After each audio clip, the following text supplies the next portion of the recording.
Hi! Kamusta kamo tanan? Ang ngalan ko si Adrian. Mastoryahanin naman kita parte sa pahamot. Ini nga pahamot nga luya ko istorya sa inyo subong ay espesyal. Kay nga kay isa siya sa pinakapaborito ko nga mga pahamot nga ginstoryahan sa aton nga channel. Kag ika-300 siya nga pahamot nga aton nga gin-review. Ang ngalan niya ay Tales of Zanzibar for Men and Women.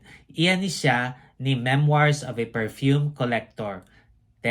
Pwede siya panlalaki, pwede pambabayi, pwede para sa tanan. Kag tani-tanan nga pahamot amo na kung tulokon. Kag extract de parfum ni siya butang balon isa ka braso kalayo bago ka masimutan. Ano ni siya klase nga pahamot? Bali tropical nga matamis nga prutas. Amo na siya kung simutan. Angay siya sa mainit ka panahon. Ang temperatura nga para sa is between 70 to 90 degrees Fahrenheit o kung 21 to 32 degrees Celsius.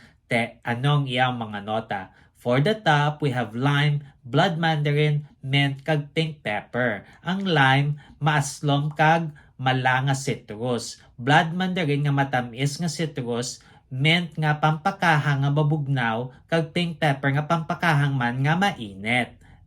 Kag for the mid, we have guava, cassis, kag coconut. Ang guava, bayabas, tropical nga prutas. Cassis nga berde nga dahon nga may pagka-ammonia, kag coconut, lubi, tropical kag may pagkagatas kung simutan. Kag for the base, we have candied fruits, ambergris, musk, moss, kag agarwood. Ang candied fruits, wala gin lista kung ano gin nga mga prutas, basta maprutas siya kag matamis. Ambergris nga mainit kag malanga nota, mas nga gadakop sing hamot para hindi magtudo-tudo-lapta, moss nga pait nga may pagkaduta, kag agarwood ng madalom nga hamot. Kabay pa nga namian kamo sining pahamot. Kag kung may ibang pa kamong mga pahamot nga luyag istorya sa akon, ibilin lang sa comment section sa daso naman. Bye-bye!